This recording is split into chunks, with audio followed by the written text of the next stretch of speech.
people, how are you all doing out there? Have you been drinking in bars or have you been keeping yourself locked in? I don't know about you, but I'm finding this time still a bit strange, really. I mean, I can't really decide if I'm ready to get back out into the world or if I've become accustomed to our kind of new normal. There's been something about isolation that at times I've actually found very comforting. Closing the door on the rest of the world and just being in your own space has been a bit of an eye-opener for me, really. However, I am not isolating today, and I know I'm going to have a lovely time as I'm joined by the gorgeous Bhavna Limbachia. Hello, Bhavna. Hi, Natalie. Oh, thanks for having me on the podcast. I'm really excited. Oh, no, it's such a pleasure to have you. I feel like it's been ages since I last saw you.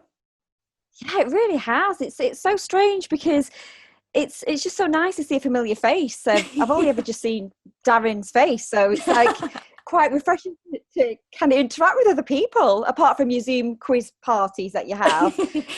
But so yeah, it's really nice. Well, listen, you've just said there you were isolating with your husband Darren, who's also an actor. How have you found that? Are you finding it even? Are you still locked in? Have you ventured out? Kind of, how has the whole process been? Well, we haven't killed each other yet, so that's a plus. No, it's been all right actually. I know. It's been okay. I think initially it was quite overwhelming, and I felt quite anxious not knowing what was going on, being inundated with all this news feed and the uncertainty. That was quite daunting at times, but I think we soon settled into a routine, and once we did, we kind of in a way lived on our own little world, like you were saying earlier, and it has been quite eye-opening.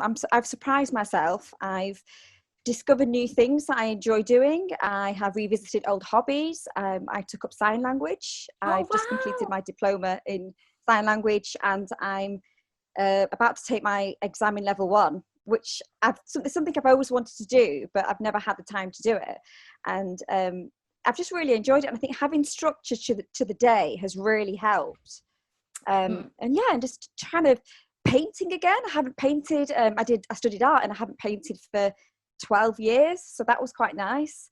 But I think we consider ourselves very lucky that we have each other to rely on. And don't get me wrong, I've had my off days every couple of weeks. Had a bit of cabin fever, or I felt quite anxious, and I think it's been really important to communicate that with Darren, and we have a support system with each other, so I have been very lucky. Do you know what, that has been for me the biggest eye-opener as well, actually being 24/7 with your other half or with your children, has been, I found that we've actually as a family got on more because we've understood each other more, and we've kind of, all those outside pressures have been excluded, like taken away from us. So we've actually found a way to talk and a way to communicate, nicely, kind of not just in snippets and quick bites, but just times to actually have a conversation about how you're feeling, about how our son's feeling, how my husband's feeling. We never have time for that. We never have time to really go through somebody's emotions. We're just too quick and too busy. And it is quite comforting because, like yourself, when you're an actor, you can be on tour, and this is the longest we've spent together since we've been married, because Darren's always on tour. So the most I get is the odd day at the weekend or the odd week here and there, and it's coming up to 2 years, and this literally is the longest we've been together. So it's been nice. It's almost like we've started our marriage finally after all this time. But so I get that as well. I get that. I said to James, funnily enough, I was away a lot when Fred was very little, and I didn't really see him that often. And to have this family time, I said, I feel like we've started all over again. And it's weird, that, isn't it? It's kind of just that. It must have been how it was back in the day before people went off traveling. Like, that's how they ended up with 50-year marriages. Yeah, so true. And also playing board games. I haven't done that since I was a kid, and it's actually been quite nice. I had my birthday in lockdown in April, and I have to say, it was the best birthday ever. Darren had decorated the house, we played board games, we went to a little lake and had champagne. It was lovely. Oh, that sounds absolutely beautiful. Oh, well done, Darren.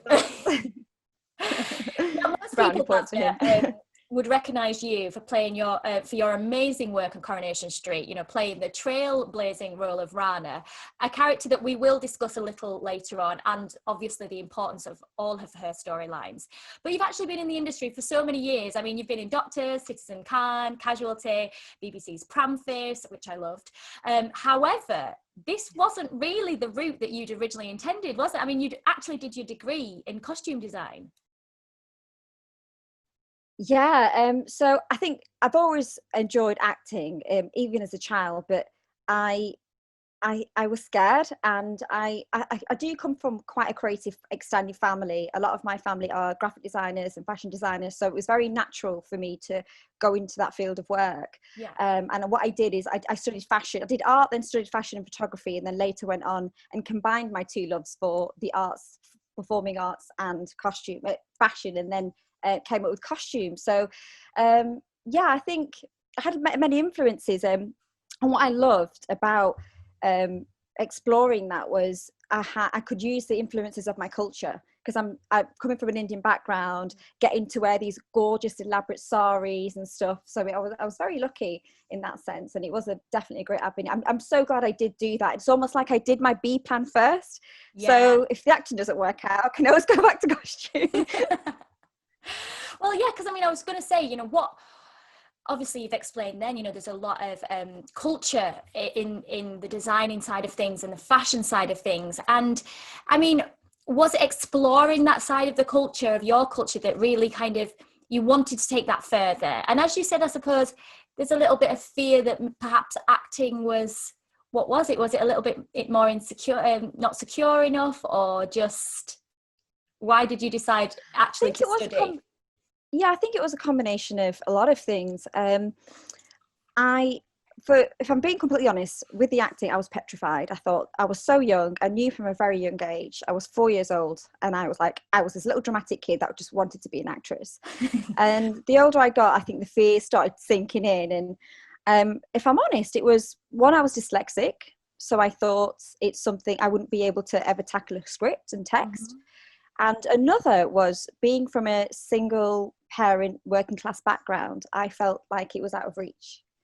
And it was only when I worked in costume and worked in the industry, and I did start, whilst I was at university, I did start working on films from the age of 19. So it has been quite a long time. And what I loved, I think with being in the creative field of costume, I just love, it's like the art and fashion, it's subjective. There's no right or wrong way to do it. And I soon became obsessed with the history of costume and how, like, for example, Mahatma Gandhi was a well-educated man, and he would wear the loincloth to communicate a message to the illiterate in India. And I remember becoming quite obsessed with the history of costume and the community, and how, we can use that as a tool to communicate a message.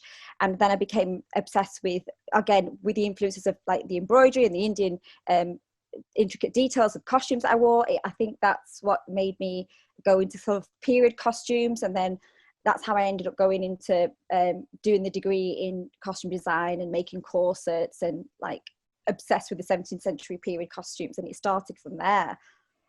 I mean, that is just truly fascinating. And I suppose as an actor, we do all, well, most actors that I know, the costume side of things is so integral to the character, to the psychology of the character. It speaks volumes. And I mean, obviously that transcends across to fashion in daily life. You can look at a person and their personality is shining out purely from the armor, the clothes that they've chosen to put on. So I love the fact that, as you've said then when you've studied Gandhi, that the way that he used clothes to kind of speak his message to other people, that for me is completely fascinating. And from a research point of view, moving into acting, is that something else then that you've now kind of not just the costume, but the other side of the research within acting, whether it be, the career that a person might have, if they're a doctor and you have to go and really research that kind of stuff, just combining that element of really learning as an actor, you enjoy that? Oh yeah, definitely. I think like, I've always seen costume as a second skin of an actor. Like, as a clothing for a person is expressing their identity. And I definitely think that, I know that Kath touched on it in your last podcast about creating this character, putting on costume. It does sort of change your form, it changes your body language, and you can immediately get into that. And with acting, I think as actors, we have to be vulnerable, and we have to be open and vulnerable to the circumstances that we're presented with. So it is our responsibility to go away and research and really get to know a character. And I love that process. I think the more I worked backstage or behind the camera, I felt like that it just, I needed to scratch this itch I had. And I remember receiving a call from a costume designer about a job, a BBC drama, and she was telling me about the schedule and how much I'd get and expenses, and something inside me just said, you can't regret something you didn't do.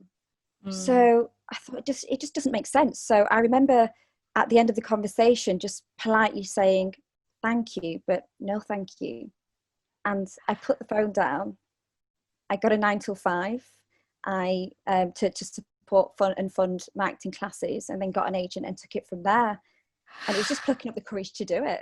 I mean, that is brave, considering that you'd spent that many years training in costume, and as you said, made corsets, worked on sets, kind of built it up from, you'd be 21 when you probably got your degree. Graduated. That is a long time to dedicate to a field, and then kind of go, I'm not going to do that bit of it. I mean, obviously it is an industry thing because you were working in the industry. So would you say that was your turning point of then going, I'm now going to, as you said, scratch the itch and pursue acting? Tell me about those next steps. Like, what did you do then after that phone call? After the 9 to 5, where did you go for the classes? I went to the Manchester School of Acting and did some evening workshops and classes. I couldn't afford to go back to uni because I had the debt from doing the costume degree, the student loan, as we all have. So I knew that I had to start again from scratch. I was petrified. But I think making that transition from costume to acting was a real eye-opener for me, because when I went for a job interview for a costume project a costume job for a show, I would take my portfolio and I'd take along my corsets and costumes that I'd made, and I'd be judged based solely on my skills. But with acting, it was a bit of a shock, because that was only one factor. Your skill is only one factor, one element of booking the job. It could be your appearance. You could be too tall, too short, too fat, too thin. And I remember earlier on going for an audition, and it was for a drama, and the producers looking very confused and sort of looking over at each other and at each other. And then they tentatively said to me, oh, so what's your background? And I'd say, well, I'm Indian. Are you fully Indian? I'm like, yeah. Well, what are your parents? And I'd say, well, my mum's Indian and my dad's from Kenya, but of Indian origin. And I'd then be told, oh, you're just a bit too pale for the job. So I didn't look Indian enough. And I remember walking out almost laughing, going, that's just literally out of my reach. There's out of my control. There's nothing I could have done about that.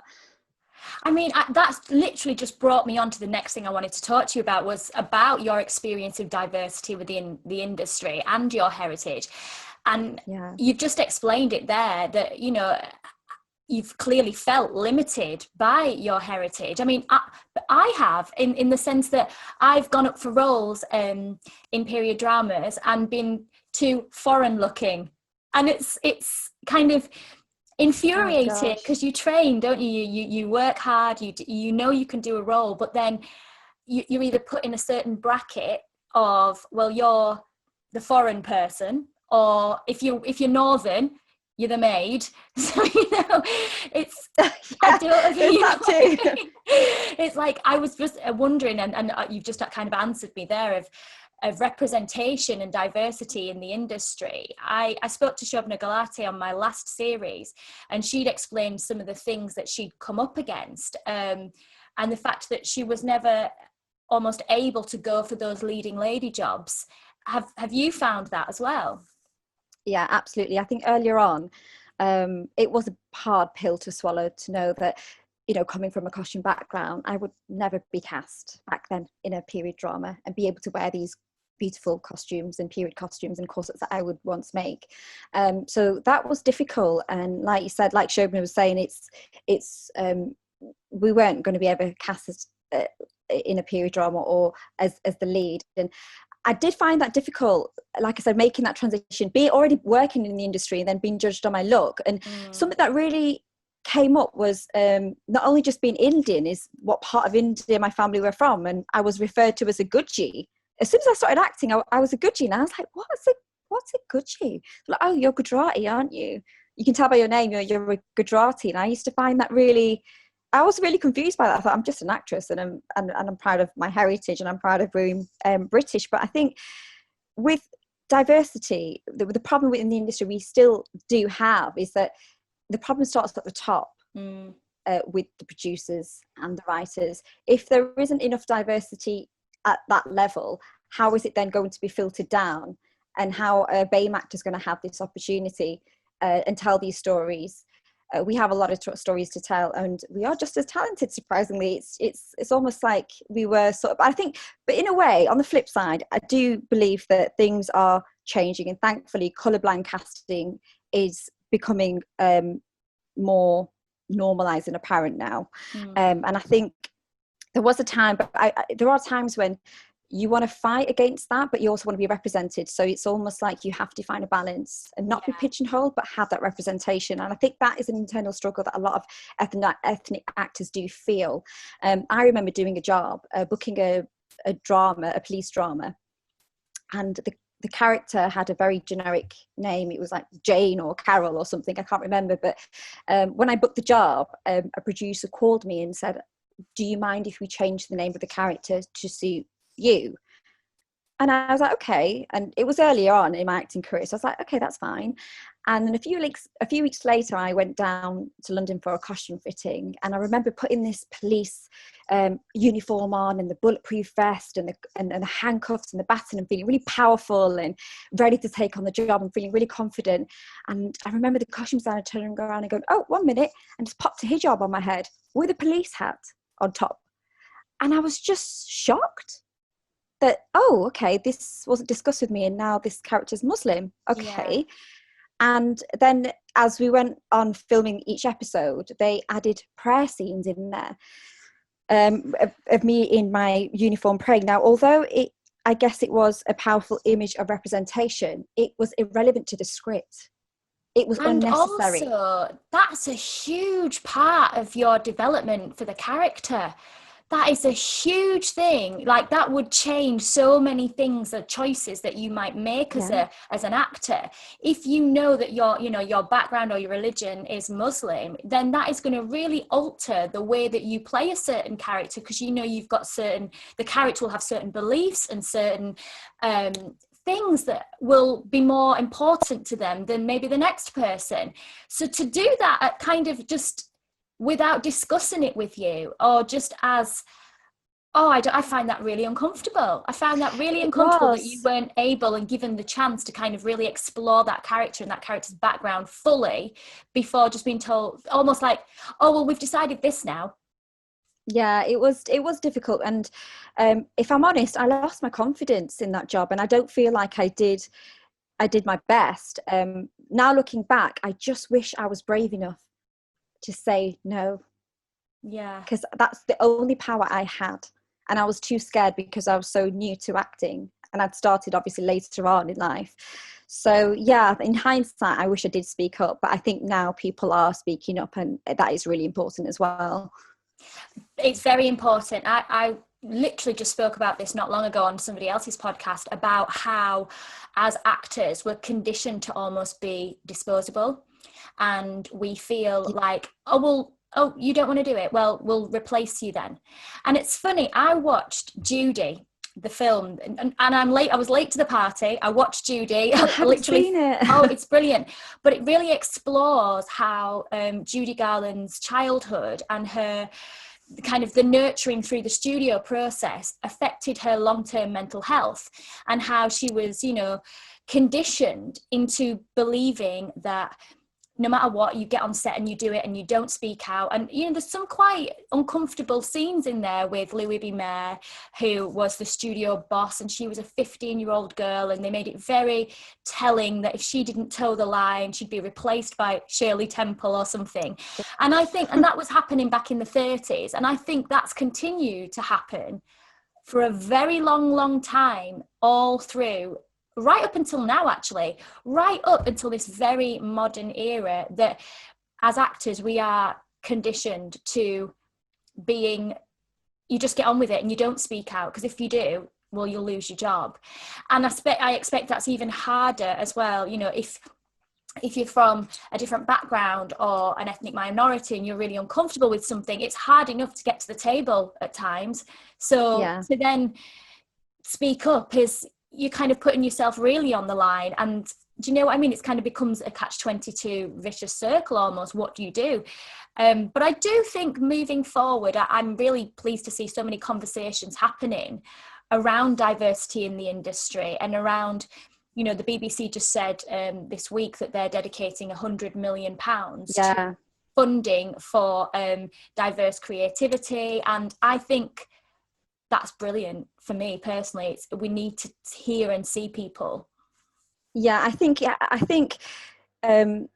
representation needs to be reflected on screen and in theatre, and not just tick the ethnic box and say, well, we've got that one BAME actor, we don't need another one. Because if you were to go outside in 2020 today, the chances of you seeing more than one person of colour is highly likely. So why not reflect that? Because it's not, right now, it's not a true representation of demographics of people of colour in the country.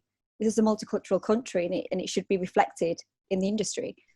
Oh, completely. Absolutely. I mean, obviously, we mentioned in your introduction, we mentioned it then, but I wanted to expand kind of on your role as Rana in Coronation Street, you know, when we think about diversity and representation. I mean, for me, that portrayal of that character was just absolutely stunning. It really was, Bhavna, so brilliantly done. And, you know, your relationship with Faye Brooks, who played your girlfriend Kate on the show, was just, I mean, for me, it was a bit of a game changer in terms of representation. Just take me back to the kind of the start of it all, and, you know, going in for that character. How was she presented to you on the page when you were going in?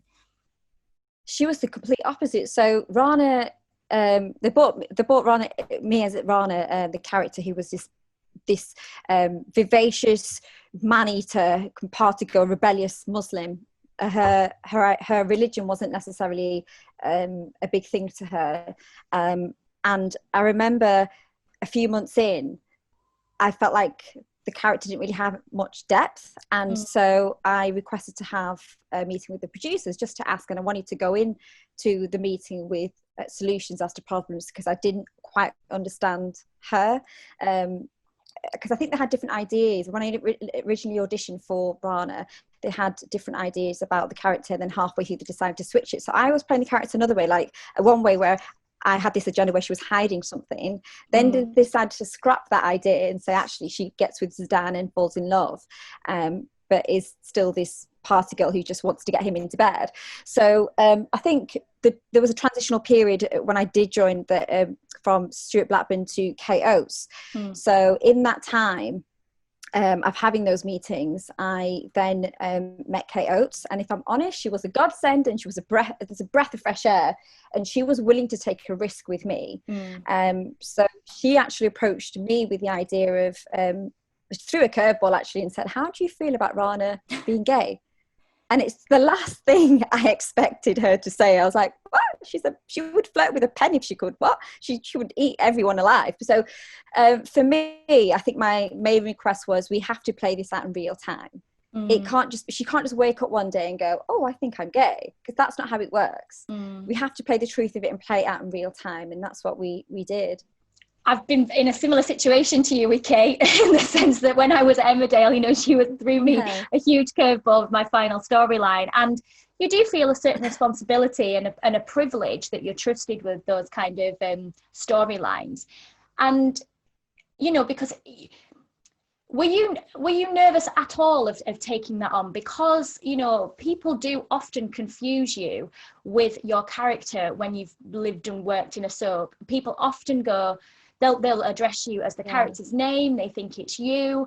And particularly given that you were playing a Muslim woman and now she was going to be gay, did you really consider kind of the greater repercussions of that for you out in the wider audience, or was it something that you just I think what had happened is when I had the meeting with KO, she was worried and concerned about offending the Muslim community, and I said, look, she said, I need your help.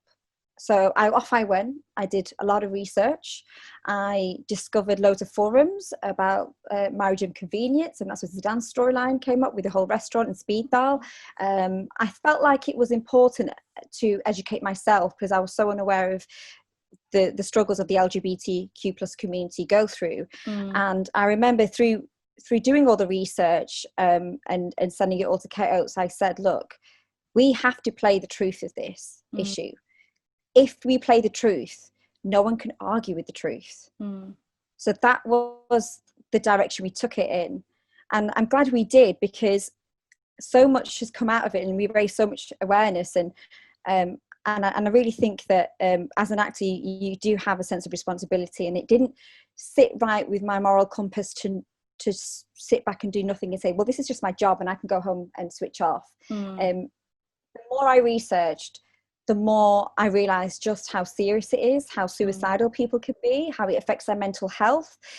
I have zero tolerance of any form of discrimination, and I felt like it was my duty to use my platform to raise awareness, and I'm so grateful that they took that chance on me.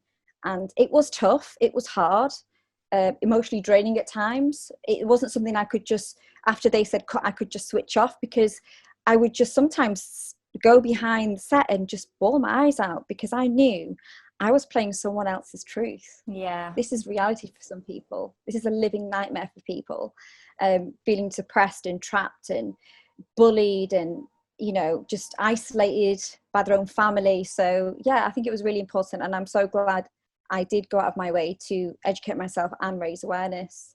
Did it have any effect on you, on your own mental health, like on, you know, that coming out of that character and having put yourself through all of, you know, that anxiety, depression, and, you know, you're playing that, as you said, that other person's truth. So when you come back to being Bhavna, did you find any, you know, it's hard to take that coat off, isn't it? It's hard to kind of suddenly go back to being you and realize, actually, this isn't my life. My life is this. Did you carry any of that through to your own life?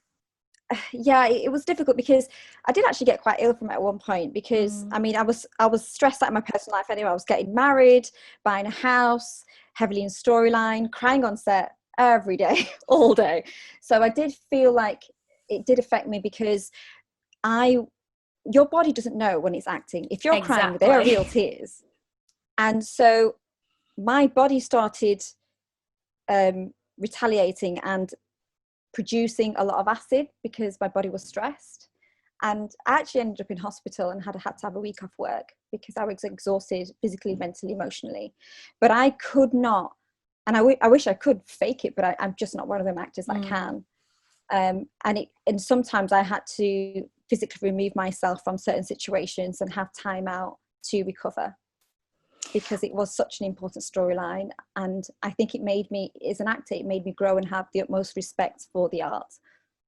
Absolutely. I mean, again, it's hard. I have been there myself, and I know I really struggled like a lot and my son was very little at the time, and for me, I just couldn't shake off some of the character and the storyline, and I was bringing it into the house, and I found that very difficult, because, as you say, your body doesn't know. You kind of trick your body into feeling and being in these situations, and rightly so, when you are telling such an important storyline, and it does give you a deeper understanding and a real sense of compassion for people that are genuinely going through such horrific experiences where they do feel trapped and bullied and, you know, suicidal. It then because of the effect it has on you, it does make you really want to speak out and really become passionate about the subject, which you have absolutely done. You know, you've done so much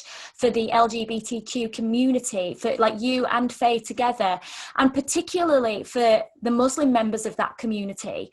What you did by portraying that beautiful relationship on screen was really highlight, you know, the importance of that storyline and the importance of that those two people. I mean, from that, you've obviously gone on to do kind of a lot more work with the community, and you become, you know, the foundation of the Naz and Matt Foundation. You're a patron of that, which is an amazing foundation and was set up by Matt Ogston after his fiancée Nazim took his own life because he was in such a difficult situation with his family not accepting his sexuality. I mean, tell me a bit more about kind of work that you do with the foundation of like raising more awareness. Yeah, I think Matt has just been amazing.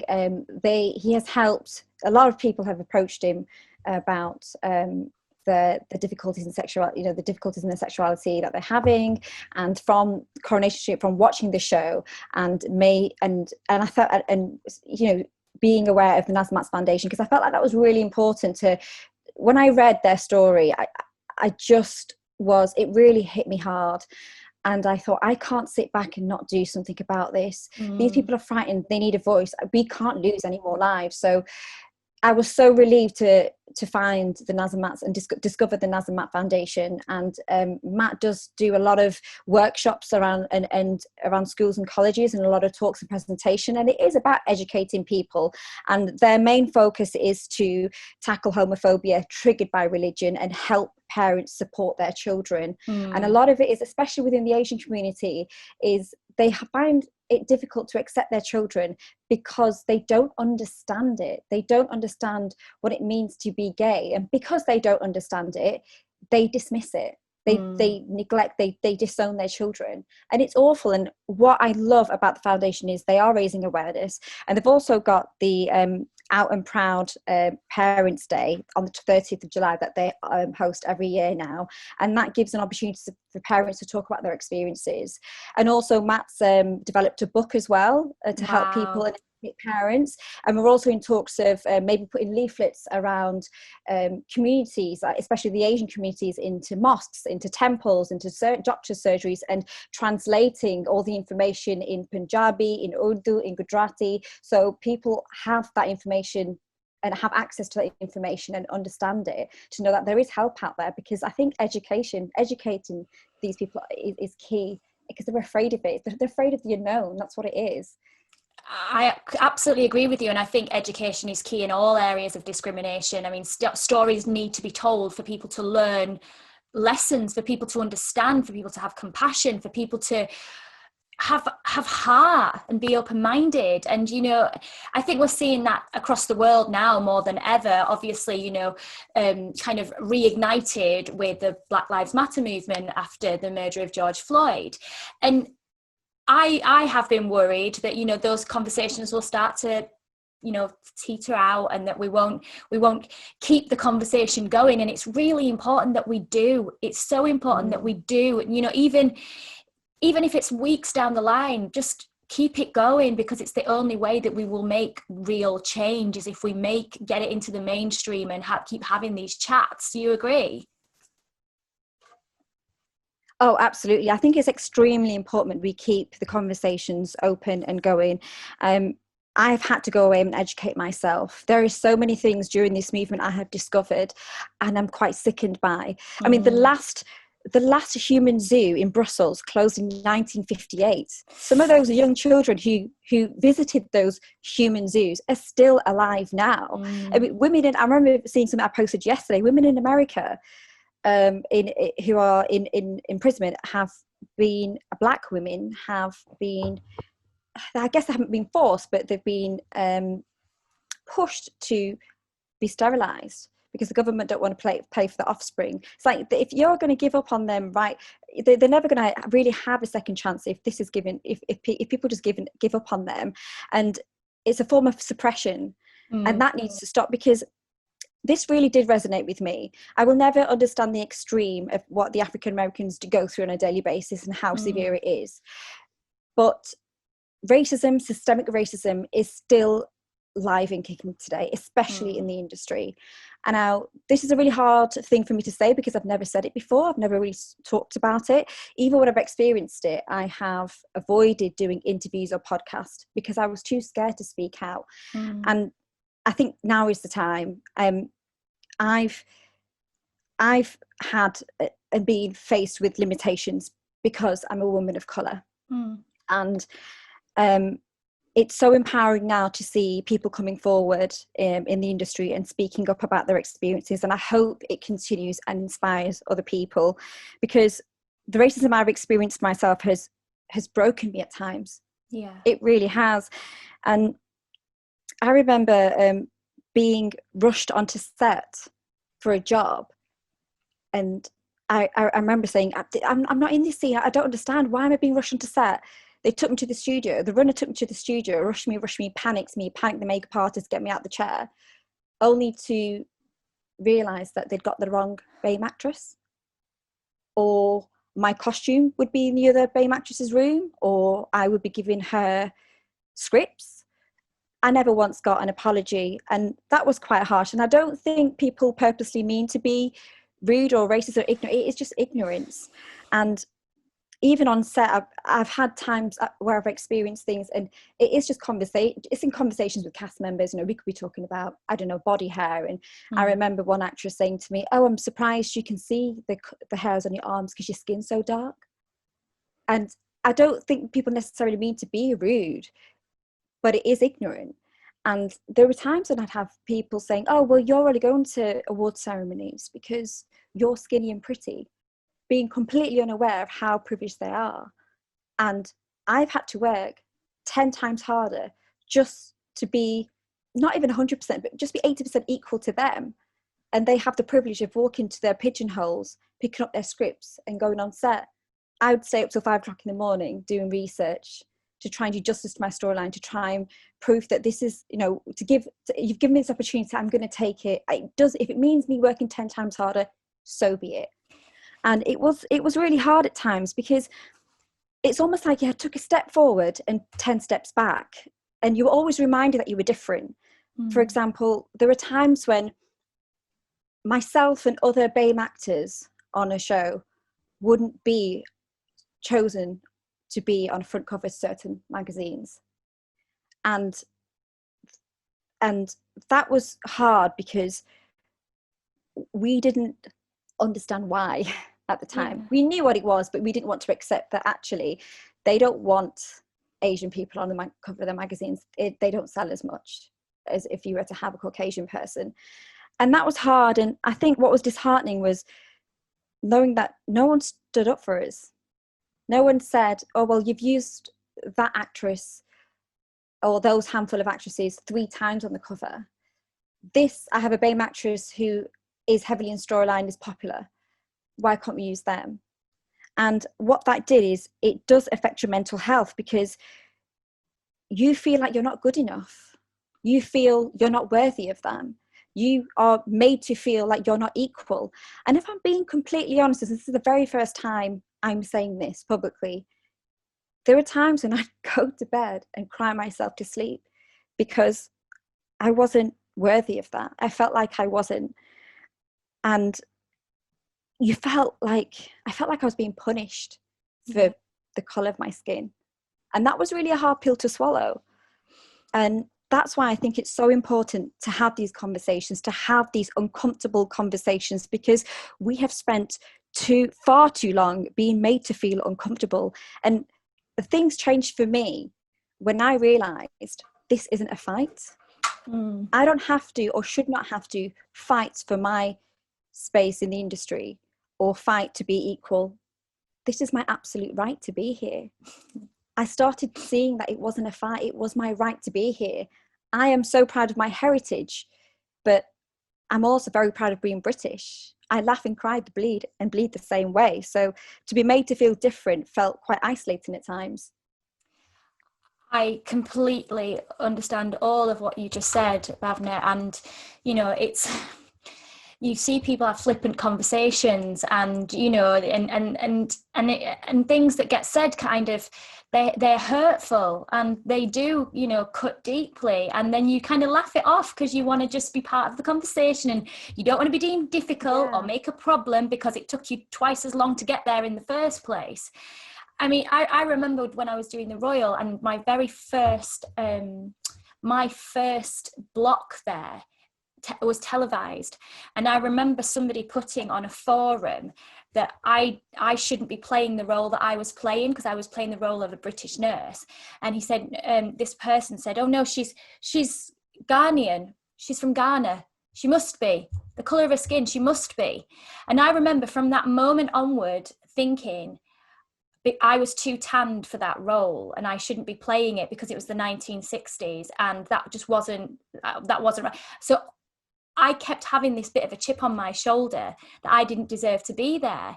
And it was from other people's conversations that it sticks with you. I was having a conversation with an amazing girl, S2E4, who runs a fabulous podcast called the Female Magic Podcast. And she explained to me how from being very young at primary school, because her father was African, she was told, her mother was told, who was a white woman, that she wouldn't ever achieve higher than a grade C at school. And this is present day, this is now, like, this girl is 26 years old. And I just couldn't believe it when she said it to me. I said, so from being small, you are basically being conditioned that you're not good enough.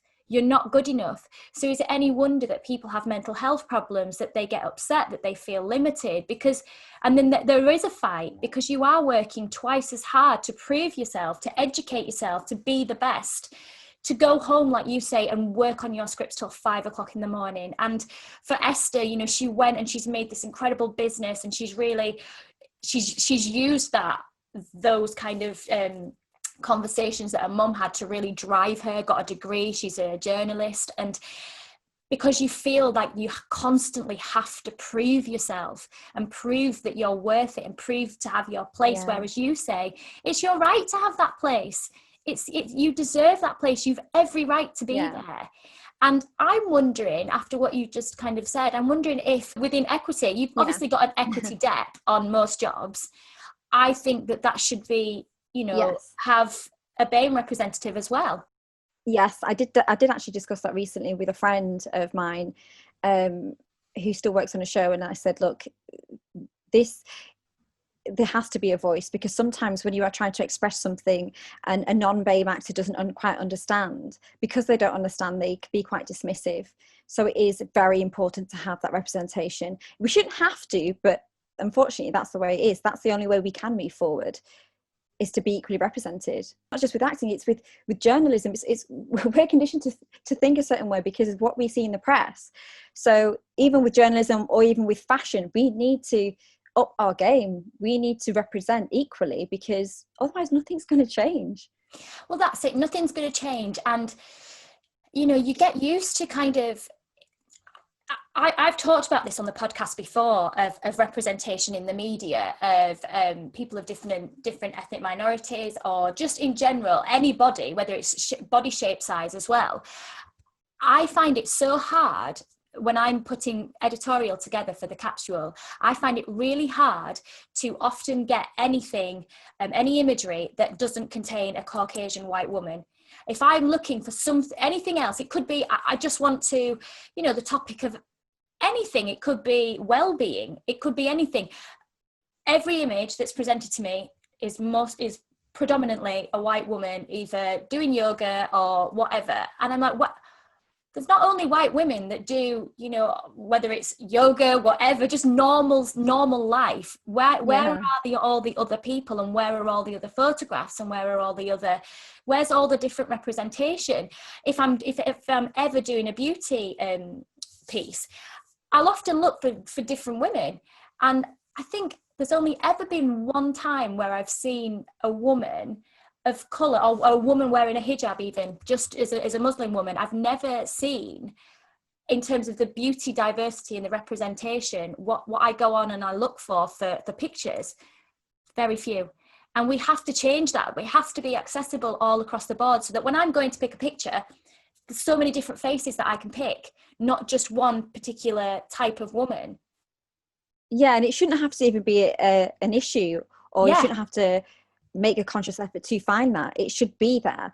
I think things are moving forward, even in the fashion industry. I remember being backstage once of a fashion show, and the makeup artists were spending a lot of time on the Caucasian models because they wanted a particular look for the catwalk collection. And a black Afro-Caribbean woman came and sat down, and she had beautiful skin, absolutely gorgeous, stunning. And they put some eyeliner on her and said, "Oh, you're done," because they didn't actually have a foundation to match her skin tone. And I saw the look on her face, and I was just broken by it. And also on acting jobs as well, when I've been in different jobs and I've been in the makeup room, a lot of the black actresses always bring their own foundation because the chances of actually having a colour match is very limited. That is a problem. Massively. They should not have to do that. We need to normalise it. It should not be an issue. I've got another guest coming up who is an amazing aesthetic clinician. She's brilliant, and that's an area that we're going to talk about, is the representation of black skin within the beauty industry. And it's something that she talks an awful lot about how there's little representation. People are afraid to do procedures or treatments on black skin because there's so many connotations that go with that. And I'm really excited to be talking to her all kind of about that area and what we can do and where change needs to start, how we can move forward with that. So, I mean, that will be coming up in a couple of weeks. And she's absolutely brilliant. But you're completely right. When I was reading all of her notes and I was reading all of her findings, I was like, how is this even still happening now in the 21st century, that, as you say, a black actress or model will turn up to a job and not be catered for in the makeup department? It's just, I find it incredible. I mean, just moving on slightly, if we go back to fashion, actually, I mean, you were the ambassador of the Manchester Fashion Festival, and obviously, given that, you know, design is kind of where you started, I mean, how important was that role to you to have for Manchester and for you know, the local talent there, the regional talent? Yeah, I think it was really important to celebrate Manchester's talent and the diverse community that we do live in. The North, I'd say, can be excluded sometimes from the fashion scene. Like London's, you know, the fashion capital. But if you look at, like, so if you go out in Leeds or in Manchester or in Liverpool, there is so much diversity, like, and creative people out there. And I think it's really important to celebrate that and support that and celebrate young up and coming talent, definitely. Yeah, and also we were just saying before, I mean, this year in particular it's been quite scary for designers. You know, obviously they're used to presenting 2 collections every year, you know, spring, summer, autumn, winter, and this year for the first time Fashion Week went digital in June. I mean, I'll be honest, from a buyer's point of view or from a designer's point of view, you know, that is your chance to kind of showcase your collection and sell the clothes. And that's really what Fashion Week is about, isn't it? It's about the buyers coming in and actually the industry. It's not necessarily about celebrities sitting on front rows. It's more about the actual designer and the buyer and that kind of relationship. I was concerned when they said they were going to do it all digitally, because I just think that if you can't feel the fabric, you can't see how it moves with your own eyes, you can't feel the weight of it. I worried that, you know, maybe as designers didn't get the uptake of sales that they would normally get. I mean, would you say, in terms of the fashion industry, would that be a worry for you as well, as to the state of the industry and where they go from now? Yeah, I think as with any industry, I think in particular the fashion industry has taken a huge hit. The economy has taken a huge blow, and like you were saying before, with designers, from design to distribution, they have to do it in advance with the seasons. And when the season's passed and we're on this pandemic, it's been a complete game changer. A lot of people now dress for practicality. The fashion movement has changed during these lockdown months, so people are sort of adapting to their environment, and they're not going to go out and buy what they would have bought. So I think they have definitely taken a huge blow, and have lost out on quite a lot. And like I said, you know, I know we're coming out of lockdown soon to boost the economy, but at the same time, it's almost like we've had a second recession, and we have to build that economy up again. Definitely. I think one good thing that I do think has come out of it is that it's almost broken the cycle of presenting two collections, you know, and people are now looking at having longevity with their collections from a more sustainable point of view. So, you know, you look at, I think it was Gucci that said, right, we're only going to do one collection, and we're going to make that basically last for the whole season. And I think that's a great idea, because obviously fashion does contribute an awful lot to, you know, kind of landfill and destruction of the planet, because we're so concentrated with how it's produced and how it's distributed. So I think there's an element of sustainability that we can kind of celebrate and think, okay, well, you know, we're having to rethink these things, and potentially if we can have a collection that is one collection and can last much longer, then that's better than kind of producing all the time. Because I do get worried about fast fashion, and I get worried about the high street then trying to copy what the high-end designers have done, but do it for like £5 and £6. Yeah. For me, that's a big concern. I worry about that. What would you say to that? Yeah, I think for me, I've been a bit of an old soul, and I do tend to wear a lot of vintage clothes because I think they're made very well. And like you were saying, we live in a day and age where we want everything instantly. We want it yesterday. And, you know, with with online e-commerce, where, you know, businesses and having next day delivery, you could order it at 10 to midnight and get it the next day. And because of the fast-paced society and world we live in, the fashion industry have to keep up with that, hence why they have to produce clothes really quickly, and because of that, the quality and the cost of that does suffer, and I think that is a real problem. But on the flip side, I think people are becoming more consciously aware of everything, and quite savvy with health, with beauty, and with fashion. And I think people are actively now looking for sustainable fashion, because it needs to have longevity, it needs to last. I've never really followed the trends bang on. I've always worn what I feels right for the occasion and the environment. If I like something, I will buy it. But my habit's always been in a shop, and I've been followed by security so many times, because I will always turn the garment inside out and check how it's made. Is it overlocked, or is it binding? How is it being finished off? The amount of times they think I'm just looking for a security tag so I can nick it, and I've been thrown out of shops because of it. But I think it is really important, and people are clocking on to that and becoming more savvy, like I said, and becoming aware of that, because I believe in recycling, upcycling. I used to own a vintage jewelry company myself, so I don't like waste, and it's quite scary and alarming to know how much pollution we are creating with garments that we are just disposing of. I was going to speak to you about your because you had your own store and everything, didn't you? Which again, it was an online store, and as soon as I launched it, the acting career kicked off. So I had to close the business down. I did go around theatres and sell a lot of my jewelry, but I mean, back then we didn't have social media, we didn't have Instagram. It was 2010 I set the business up. And it was absolutely my favourite thing to do. I remember whilst I was making the transition from costume to acting, I got my first theatre job, and then didn't work for a year. And I was depressed. And through depression, this was my outlet. And that's how I created the business. I think it's really important to have kind of a side business when you're an actor. I really do, because I think there's so many times where, you know, there's almost like dead time and you are waiting. And I'm not very good at waiting around. I'm like, I want to be busy.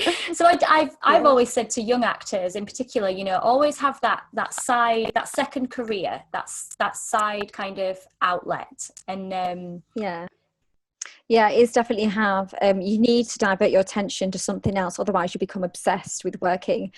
Even when I left Coronation Street, I was aware that this could happen again, because obviously I've worked previously, gone in and out of jobs and then not worked for long spells of time. And I did give myself a good talk and go, it's okay. It's okay to be patient. It's okay to wait for the right job. Yes, I was lucky enough to be offered so many jobs when I did come out of Corrie, but I felt like it was really important, in order to have longevity and respect in the industry, to be very careful and pick out jobs. And eventually I did land a job, but because of I landed an amazing job, because of lockdown I literally came straight back from London 2 days later, so I'm still waiting to continue filming. But like I said, I think patience is everything. Yeah. What you turn down in your career can shape your career. Obviously don't say no to too many things, because people will start acting. But, but I felt it was really important to take that time and try and be patient, because I, like yourself, I'm so impatient. But the good quality of having that impatience is you are good at adapting to change. Yeah. And I really did take my time and took that time out and focused on other things that I wanted to explore. And like you said, you need that outlet on the side of acting, because it's the best job in the world when you're working, and it's the worst job when you're not. Absolutely. I mean, protecting your mental health, how does that like work for you? What do you do to do that? Because we all need to, make sure we're healthy and well, and we have positive mental health. How does that manifest itself in terms of you?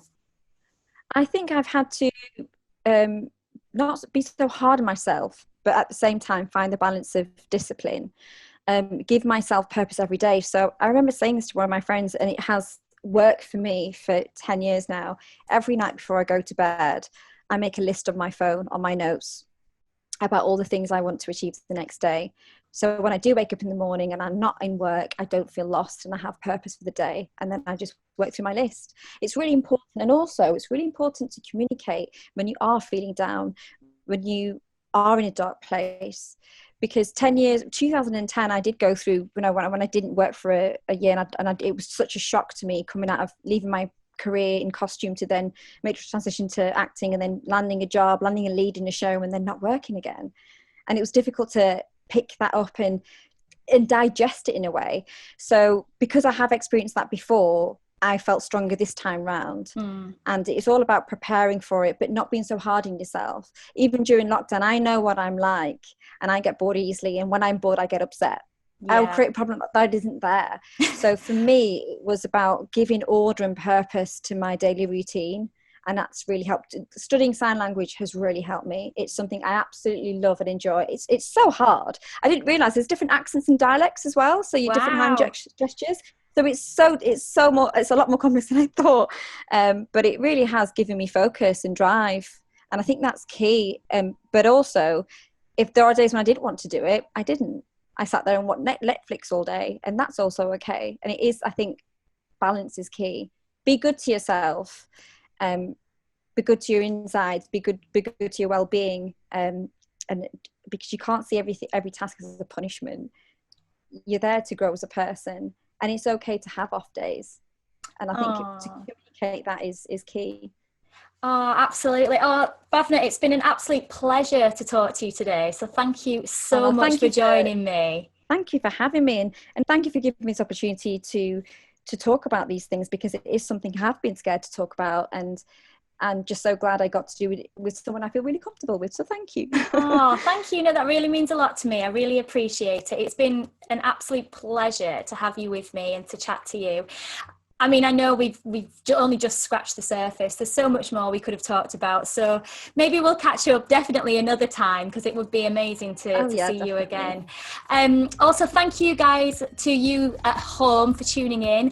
I hope you've enjoyed your time with us. Don't forget, if you want to catch up with any of our previous podcast episodes, you can do so at the In Conversation page of our website, or by subscribing to any of our podcast channels and YouTube.